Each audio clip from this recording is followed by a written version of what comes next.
Welcome to the Carl Jackson Show, your daily dose of objective truth in a world of confusion and lies. Trump works at McDonald's. We still can't prove that Kamala Harris ever worked at McDonald's. And I got to tell you this was a brilliant move by the Trump campaign for Trump to go serve people at McDonald's. And I'll tell you why.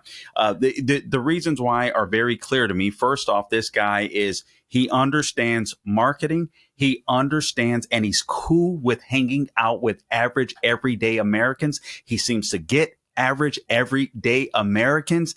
Kamala Harris does not do that well. And I don't believe that she understands what it's like to work in an establishment like McDonald's. I frankly, and maybe she does. Maybe she's not lying about it.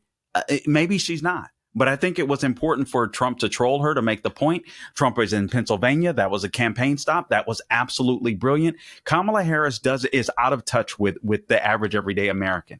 She's out of touch. I don't believe that Kamala Harris could go to a McDonald's like Trump went to a McDonald's, get the reception that like Trump got the reception that he has. And I don't even believe for a second that she would know what to do at that particular McDonald's. If she did work at McDonald's, I would suspect that she either quit or got fired relatively quickly.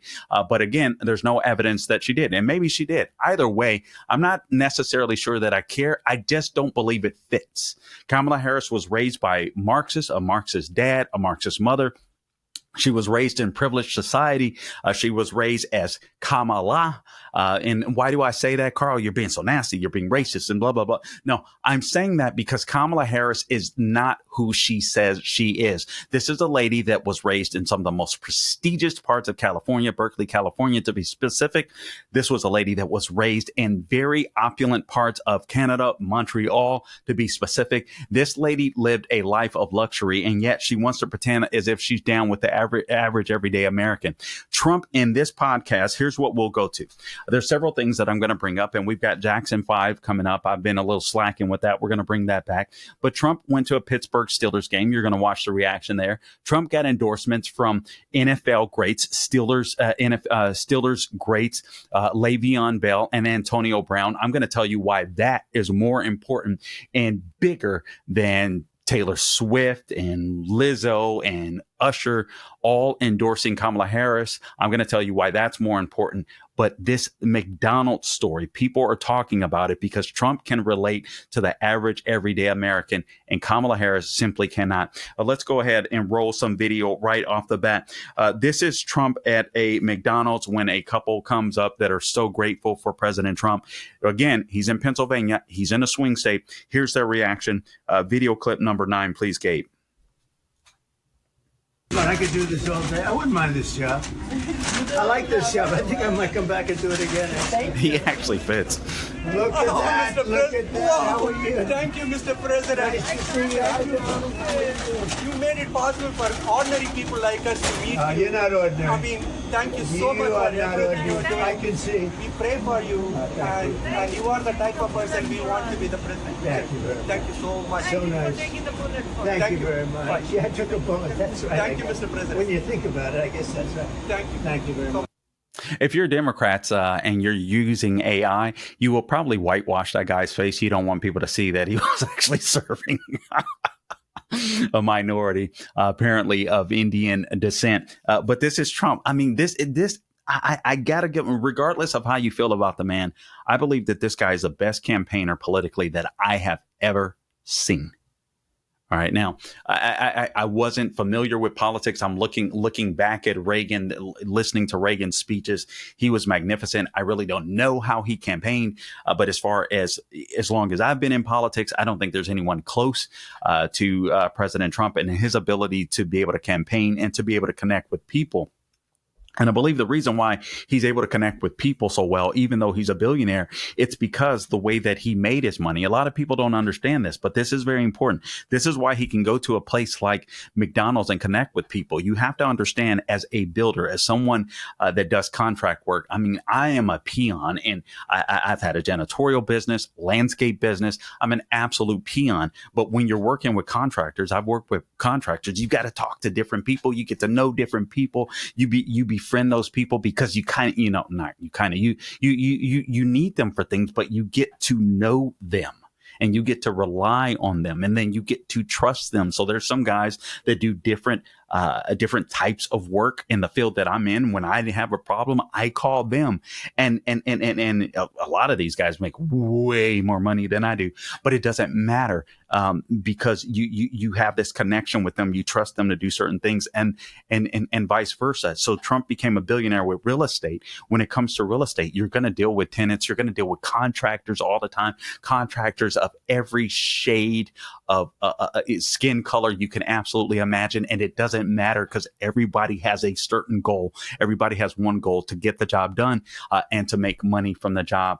And I think that's why Trump is so good with people. He's had to deal with them all the time, whether it's contractors, right? Whether it's employees, he's had to deal with people. And in that business, you deal with wealthy people, but you also deal with the average everyday American.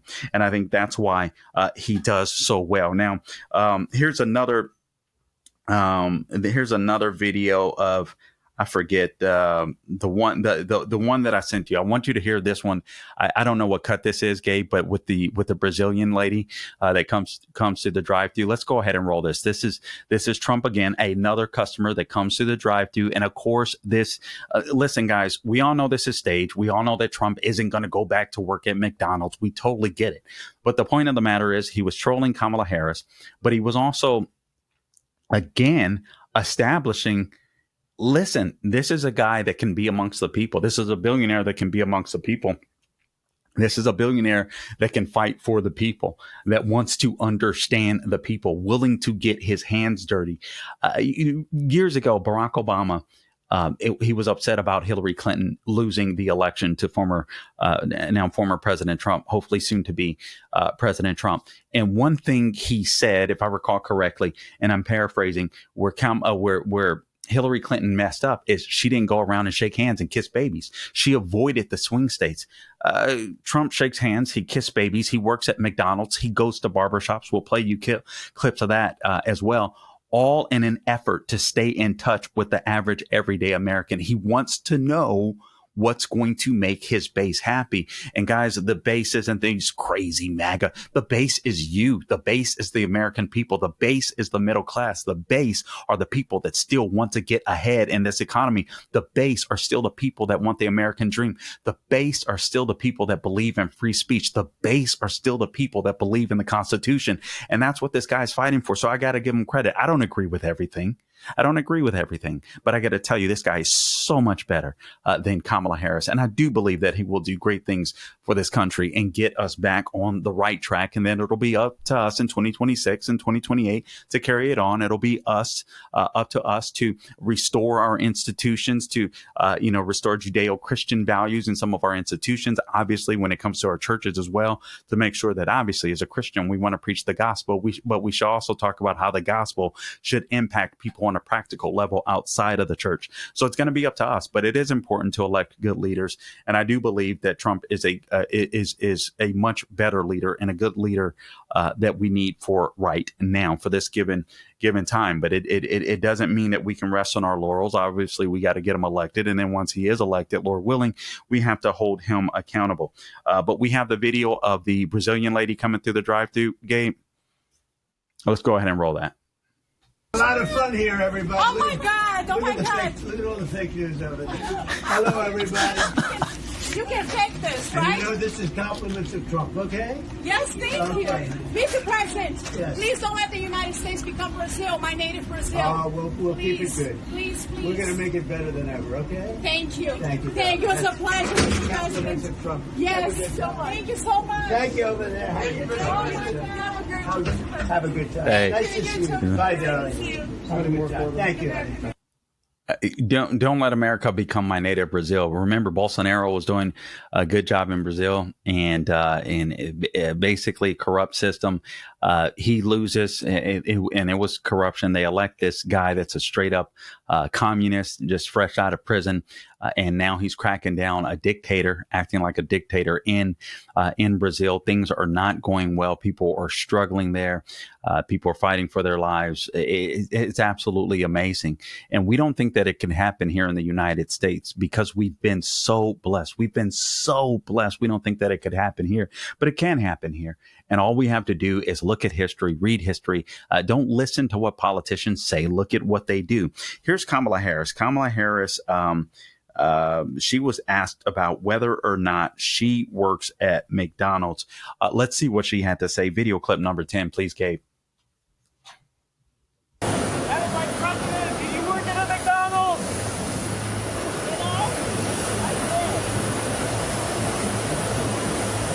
All right, so the follow-up question is where? When? I mean, whenever I hear questions like that from the media, I assume that they're on her side. Did you work at a McDonald's? Oh, thanks for confirming. Give me a break. I mean, and maybe she did. And frankly, if she did, great. I don't think it changes things campaign wise. Maybe, I don't know, maybe the October surprise will be a picture will show up of Kamala Harris, in her McDonald's outfit, actually working at a McDonald's. Maybe that'll be the surprise. Oh my God, she did work around average everyday Americans. But I'm not convinced that a picture like that would spring up. But the bottom line is Kamala Harris is out of touch. Whether it's you listen to my previous podcast about the Al Smith dinner, her not attending the Al Smith dinner, I think in part because she's not comfortable with people of faith.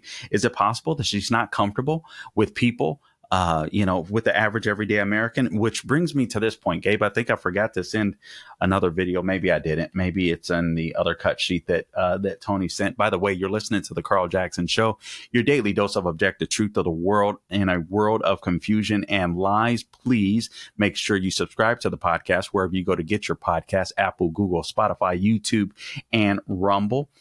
Por favor, we would certainly appreciate that. I'm just double checking because there was a video clip that I want to make sure that I do have.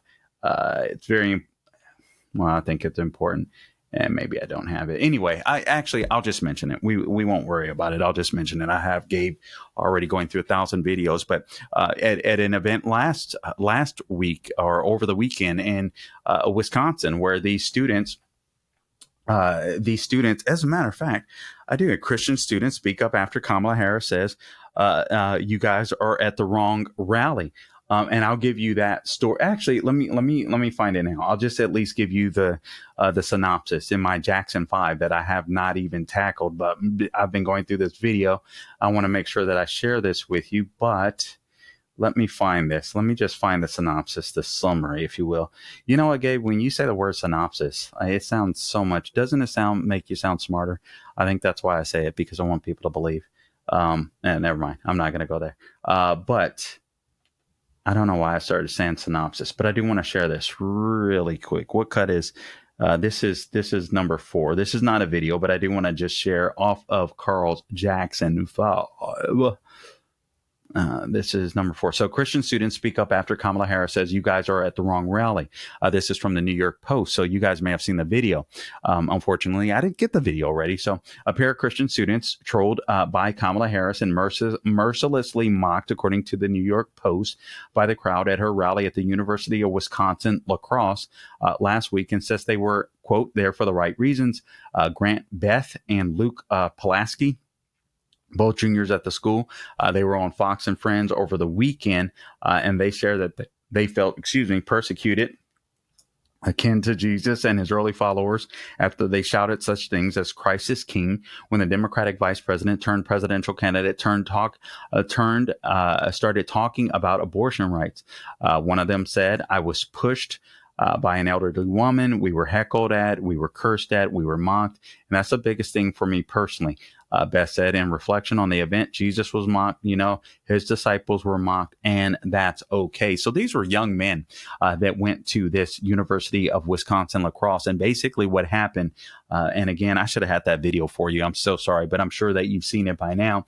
And basically they say Christ is king, Jesus is Lord. And there were people on the left that were trying to say, she didn't understood. No, she clearly understood. As a matter of fact, there was another lady that was a Trump supporter that happened to be attending the rally.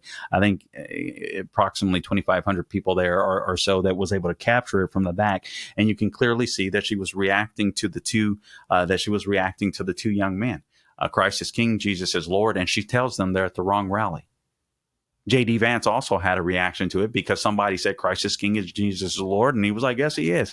And, blah, blah, blah. And he just went on with the flow and exactly like you're supposed to do, because we live in a country that has free speech, but you're at the wrong rally. This is a lady that needs to secure the votes of not just her radical, extreme leftist base, but of average Americans, of people of faith. And she's just not doing that. She's intolerant when it comes to religion. And I believe it's one of the reasons why she didn't attend the Al Smith dinner too. Remember, this is a lady that is literally persecuting pro-lifers as we speak, her DOJ, the Biden-Harris DOJ. By the way, Biden is not going to be campaigning with her anymore. That is one of the news issues of the day. Let me show you this too before I go on.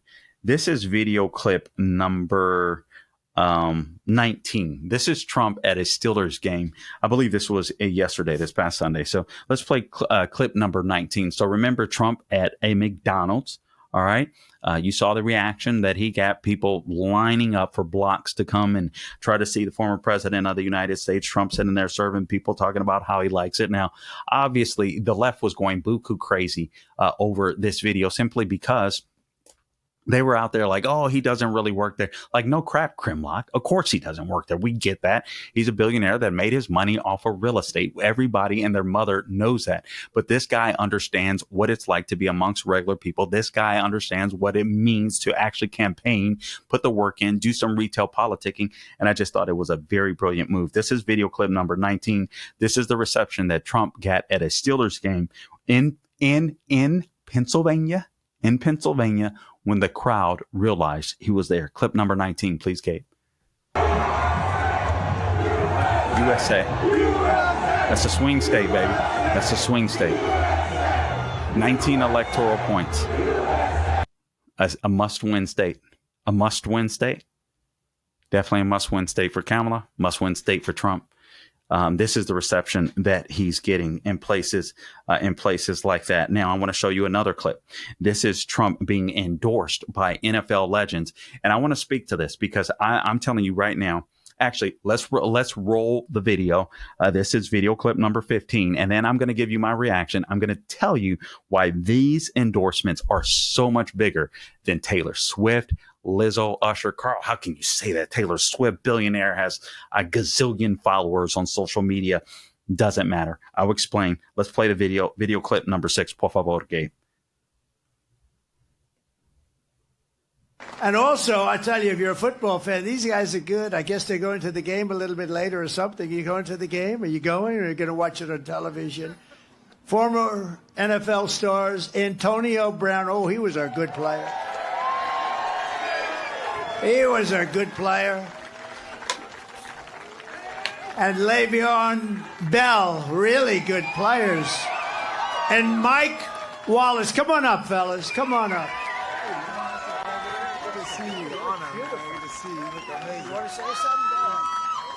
Let's vote for Trump, baby. Make some noise for the president. Dang. Oh, my goodness, man. These guys could play. Wow. Let's go, Trump. You already know. Vote Trump. Let's go. Here we go, Steelers. Here we go, Steelers. Go have a good time. Thank you. I'll see you tomorrow at the game. Good. Thank you so much. I will go with you. Have a good time. Thank you. Thank you. They look good. So here's what you need to understand. you had Steelers greats Le'Veon Bell, you had Antonio Brown, you had Michael Wallace there, all endorsing Trump, all black athletes endorsing Trump. Carl, what's so significant about this? These endorsements, I'm going to say this right now, these endorsements are much more potent. They are much more important than Lizzo, than Usher, than Taylor Swift, all endorsing Kamala Harris. Why?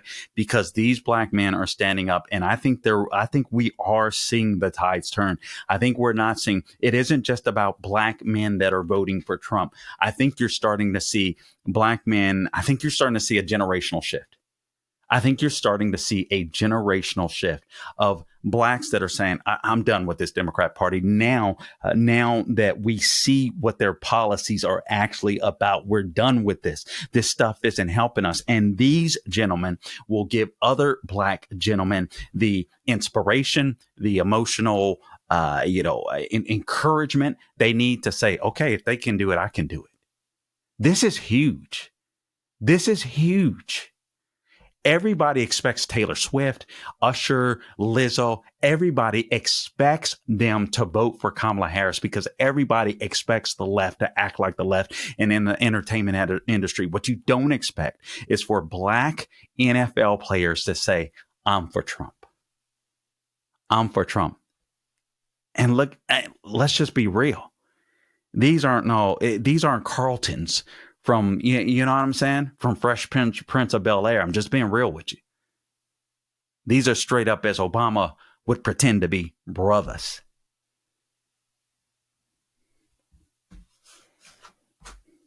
Le'Veon Bell, Michael Wallace, Antonio Brown, in my opinion, have just broken generational curses when it comes to the black community and voting Democrat. I think that's what you just witnessed. I think it's that huge. All right, moving on. This is Trump at a barbershop. This is cut number 16. This is one of those, another relatable event. And one of these things, Trump just having a conversation with men in a barbershop. He goes in there with Lawrence Jones of Fox News. Video clip number 16, por favor, Gabe. Obama, and he absolutely said it. He said, I was tougher than her. They're very unhappy with her as a candidate. Let me tell you, they made a mistake, I think. I don't think they should. Maybe they shouldn't have left him. I don't know what they should have done. I don't care what they should have done. I'm just telling you, hopefully they're not going to be there long. They're destroying our country. Absolutely. He's the worst president in the history of our country. She's the worst vice president, and she's worse than him. And you're the best. Well, thank you. I love you. Where the hell did you find these people? You know what? We're going to make it good. We're going to make the economy good. We're going to bring back companies. We're going to bring back jobs, and you're going to be happy. And I love that you mentioned the American dream, because you know what? People don't mention it anymore. You want the American dream for your kids. Well, the part of the question was federal taxes in itself. What are you going to do? We're cutting taxes. So we're cutting taxes. She's raising taxes. You saw that. I feel it. She's raising taxes. We're cutting taxes. We're cutting them for small businesses too, which is you. Although this could be a big business with all this business I see. I don't know. But your boy's going to be paying. You're going to be paying much less tax because small business. Now, she wants to end the Trump tax cuts. The Trump tax cuts are great for small business. You know what they're also great for? When you pass away, you die. You want to leave your kids your business. We call it the death tax, but it's really the inheritance tax, but people call it the death tax. Your small businesses don't have to pay a death tax because of me. You want to leave, like a store like this, he already owns it. Mm-hmm. Like a store like this, you want to leave it to your kids. There's no tax to pay. They want to end that so that you have to pay a tax. And what's happening is, like farms in particular, where you have a farm, it doesn't make a lot of cash, but it's got value. They go out, they borrow money to pay the tax, they end up losing the farm. I think it's 82% of the cases. The parents leave the farm to the kid, or leave like a business. This is a good business. Leave the business. And they end up losing it because they get, the banks have to loan money and they end up losing it. There's no inheritance tax. I got that done. Do you think Kamala Harris can go into a barber shop or to any establishment? Just be real. Just ask yourself this and have a conversation about how taxes will impact individuals, small business owners, and people that are sitting in there, and how there's more video clip. Just talking normal conversation, but they ask him a question and he's like, oh. I have the answer, instead of Kamala Harris appearing on Brett Baer's show and getting defensive, not being able to answer, trying to filibuster, and just get through the interview and get the heck up out of there. Trump wants to have the conversations with people. You got to give the man credit for that. Whether you agree with him or not, he's going to go into friendly territory. He's going to go into unfriendly territory. The man is going wherever he has to do to share his policies. And that's what I got to give him. That's what I got to give the guy credit for that, because you will never see Kamala Harris be able to pull something off like that. Nor I don't think she would want to. Everything has to be staged. Now, obviously, that barbershop had to know in advance that Trump is coming, because Secret Service, they got to make sure everybody is legit. But he's not giving them scripts. He's reacting to the questions. Well, what about this, Mr. President? Well, the inheritance, the death tax, the inheritance tax. Do you really believe that Kamala Harris could have a coherent conversation about that? I don't believe that one iota.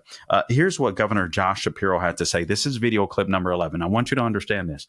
Governor Josh Shapiro would have been a much better pick for Kamala Harris. We all of us that know politics, breathed a sigh of relief when she passed over Governor Josh Shapiro for Tim Walz. Now, Josh Shapiro appeared on, I forget, Kirsten Welker's. I even forget the network that she's on, but Kirsten Welker's show, I believe she's on MSNBC, if I'm not mistaken. I'll correct if I'm wrong when we play the video. I don't watch the show. I watch clips, just to be frank with you, and I do read some of their stuff. But nonetheless, this is Governor Josh Shapiro. He was asked directly, what's different about Kamala Harris's campaign, or what policies, what specific thing can you name that will be different about Kamala Harris's administration from Biden's, or something to that effect? Anyway, let's go ahead and roll it.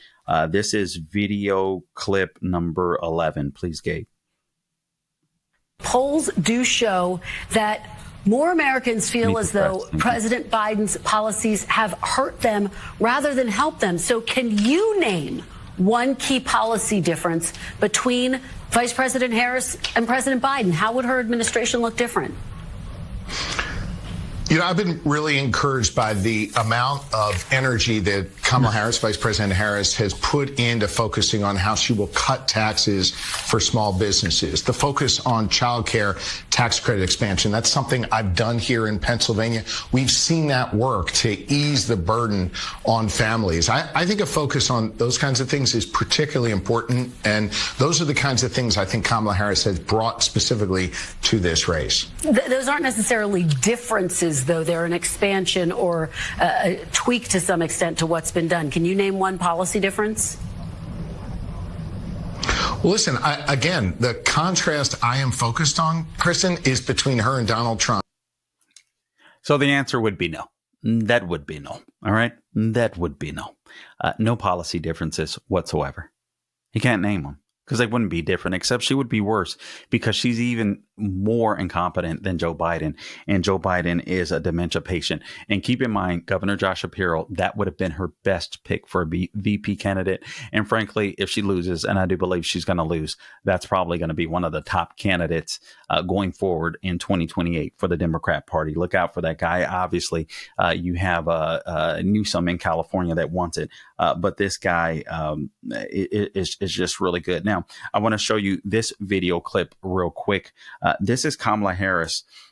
She was giving some type of speech, apparently at a college campus, I believe. Anyway, we'll roll the video. This is video clip number 12. And she ends up agreeing with a Hamas, Hezbollah supporter. Here's what she had to say. Video clip number 12. So 2,000 people dead. 19,000 children are dead. 19,000 children are dead. You won't call me. So, listen, what he's talking about, it's real. And so that's not the subject that I came to discuss today, but it's real, and I respect his voice. That lady would be the commander in chief. You've got a radical protester talking about a nation that is literally trying to devastate, decimate, erase Israel from the map. What he's talking about is real. Guys, war is horrendous. That's why you don't want to have it. Innocent people, unfortunately, do die. The message that I would have for anyone trying to attack Israel is don't attack them. You know, it's really simple. Don't allow Hezbollah to set up shop underneath your, in schools and mosques and all that. The same is true for Hamas. Don't allow them to rule you.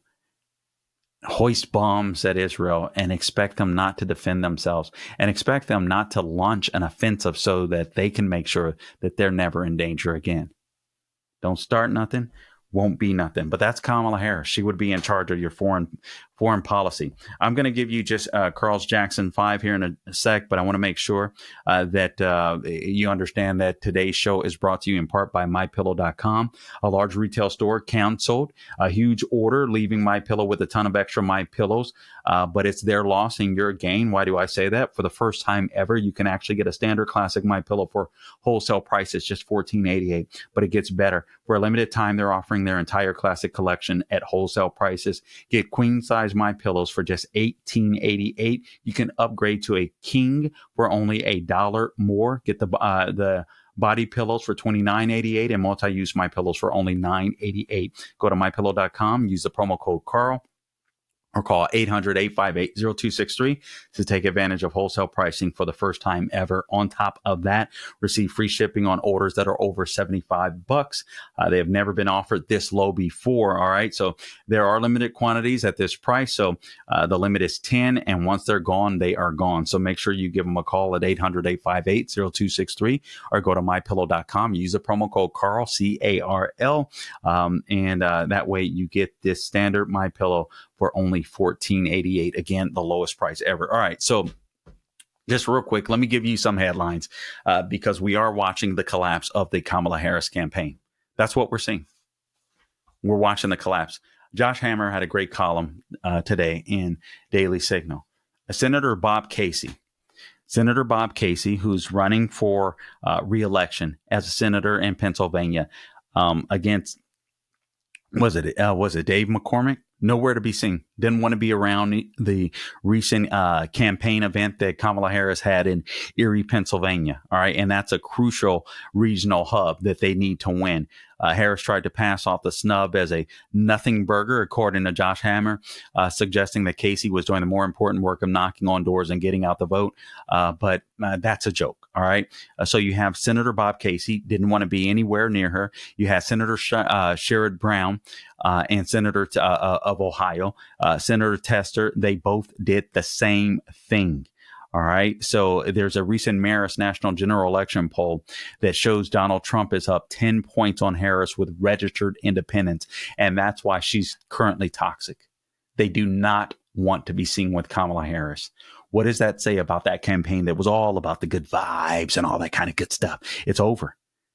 She's been engaged in projection, criticizing Trump for not taking on different appearances, interviews and so on, et cetera. And it's all projection because that's exactly what she's done. All right. She sat down for 2 interviews with Time Magazine, or Trump did. He sat down with, the people of Time Magazine. Harris didn't sit down with him. He sat down with the editor-in-chief, I believe, of Bloomberg Finance. All right. You had Kamala Harris sat down with Bret Baier, but the only reason she sat down with Bret Baier, and that was an absolute disaster for her because it was the first time that she got pushback. It was the first time that she heard follow-up questions. The guy at 60 Minutes kind of did okay, at least I thought. But now we're finding out that there were even more edits when it comes to that particular thing. I mean, it's crazy. So she had this week where she did Howard Stern, she did Stephen Colbert, she did The View, she did that podcast called Her Daddy, and it didn't move the needle one iota. Why? because Kamala Harris isn't in touch with average everyday Americans, and neither is Howard Stern, Stephen Colbert, the ladies of The View, or apparently the Call Her Daddy podcast, which is just a raunchy podcast with horny women. Talking about whatever, horny women want to do or whatever. Anyway, that was the vibes that I got from that podcast. Okay.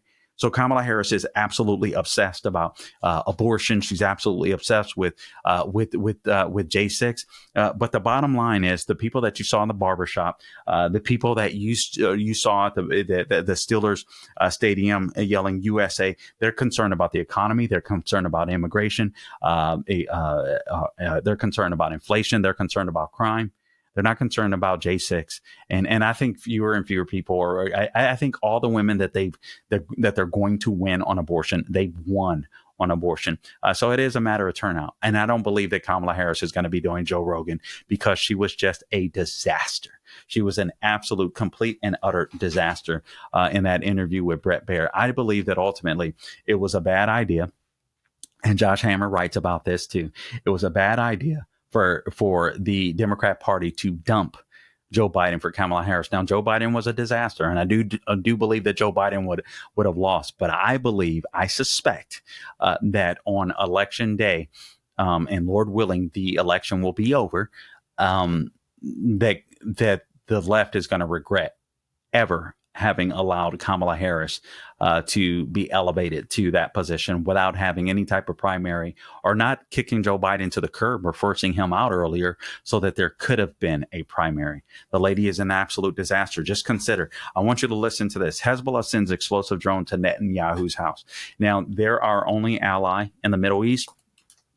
I believe an attack on Israel is an attack on Western civilization. That's what we see when it comes to the Ayatollahs of Iran, when it comes to Hezbollah, when it comes to Hamas. And you have people that are inside the Biden administration that are, in my opinion, seemingly, actively working against Israel, actively working against Netanyahu. Another headline: investigation opens into Pentagon for leaking details of Israel's retaliatory strike against Iran.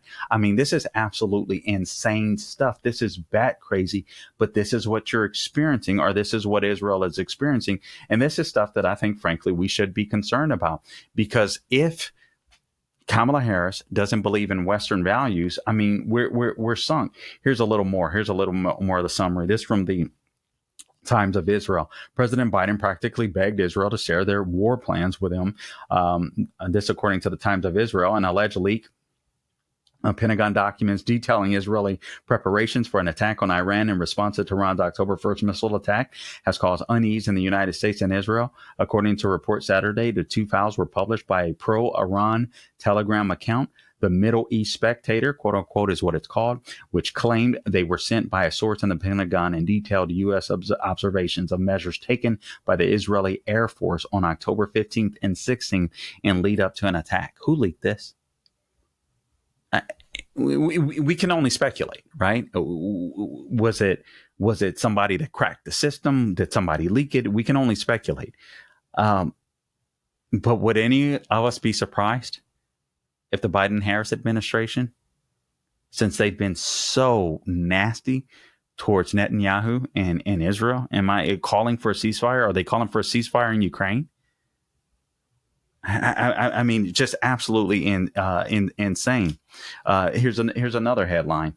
This is another reason why Kamala Harris, it's not looking good for her. I really do believe that we're witnessing the collapse of Kamala Harris. And I really believe that Al Smith dinner sealed the deal. There was some video jokes I should have had in the previous podcast. We'll share those real quick as we end out the podcast here. But I would just want to share a couple more headlines. This is a devastating headline. Pennsylvania voters leave Democrat Party in mass numbers.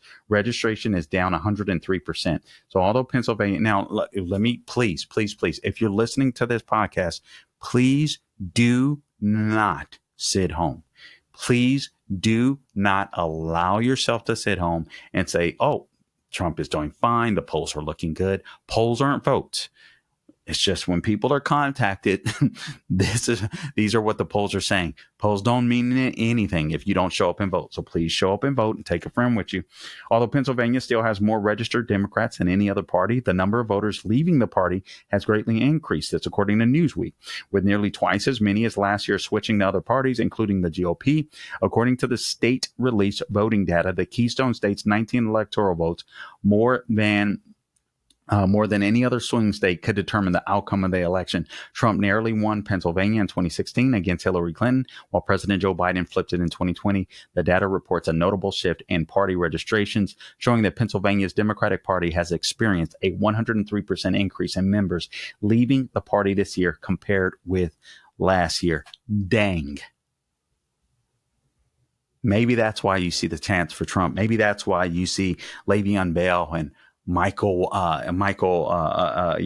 Wallace and Antonio Brown. I mean, maybe they're just reflecting what's happening in the community.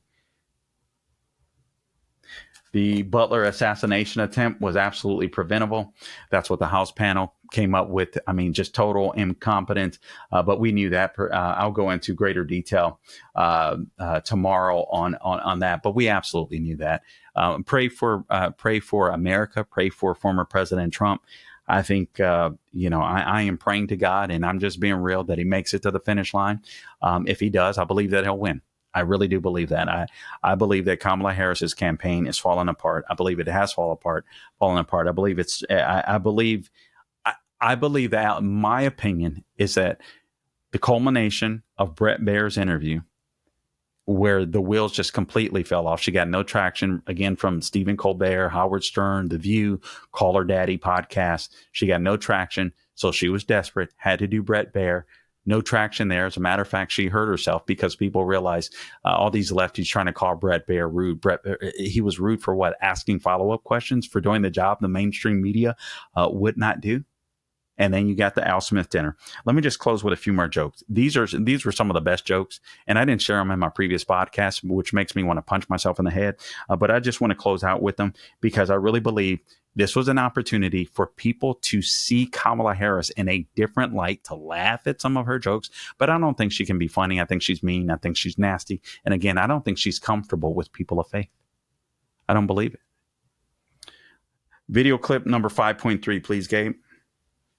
And there's a group called White Dudes for Harris. Have you seen this? White Dudes for Harris. Anybody know?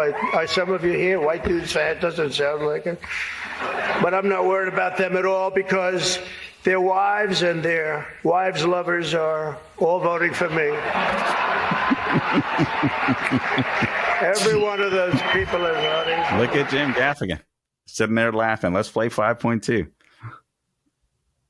A major issue in this race is child care, and Kamala has put forward a concept of a plan.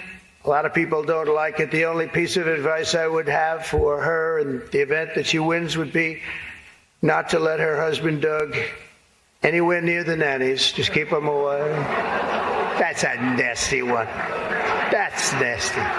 Now, look, that was Trump reading the room. Someone wrote that joke. Obviously, he says the joke. Frankly, I think it's funny, but he reads the room, and he's also like, it's probably something that he wouldn't have written himself. That's a nasty one. I mean, honestly, that to me is funny. Last one, 5.1. This is what Trump had to say to Senate Majority Leader Chuck U. Schumer. 5.1, please, Gabe. Coming and very, very strong a certain way. I won't tell you what way that is, but Chuck Schumer is here looking very glum. Doesn't he look glum? He looks glum. But look on the bright side, Chuck, considering how woke your party has become. If Kamala loses, you still have a chance to become the first woman president.